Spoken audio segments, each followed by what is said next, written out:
my work got started with a double half hitch, which actually I fell in love with. Macrame essentially has two basic knots, the square knot and the double half hitch. And normally macrame comes, from Arabic, from the Moors. And it was essentially the name for fringe. And it was done at the end of towels. And they would mix double half hitch and square knots and create fringes. And so there would be knots and then space, just some thread and some space, and then the lace, the end of the thread coming down at the end. And actually what I fell in love with the double half hitch, creating a solid woven textile. And let me show you an example of some of the work. I had taken some of the technology of metal smithing by creating a wire frame around the piece for this bracelet, and there's actually hinges right here. And then this is just a square knot hinge, but as you can see, there's square knots here and then double half hitch here, but they're not mixed.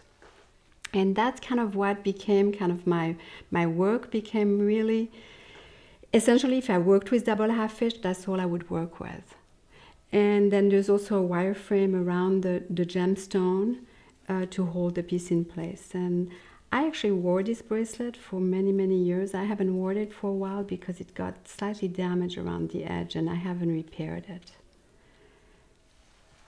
And let me show you another piece that's probably within also that era. And this is another piece where I actually started, instead of creating just solidly knotted pieces, I was very inspired by a French jeweler, Lalique. And I remember being in the library looking at a piece of his jewelry, and then I came home and sketched this piece. And so started creating some opening in the lace. And then at that time, I had already started integrating braiding.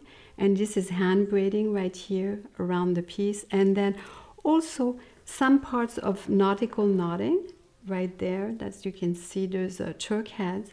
And this is one of my pieces that I've worn, and I still wear it to this day, that I've worn many times. And then I had hand fabricated the clasp.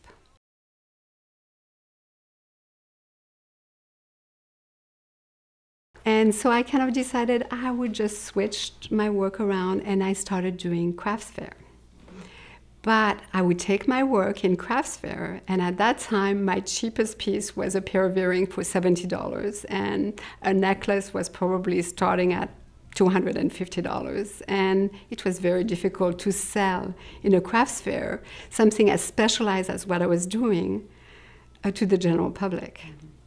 And so I had a moment of inspiration. I think I just done a show where I actually had just recouped the money that I had spent for the show. So essentially I gave my work away. And that's always kind of a moment where you do some soul searching. That kind of took me into another chapter of my life, because now not only am I an artist, but I'm also essentially a merchant, a store, an online store. And because of my involvement with Ceylon, I ended up also getting involved in designing colors for them and expanding their color line. And that has brought a new possibility of creating works that I could not have imagined before.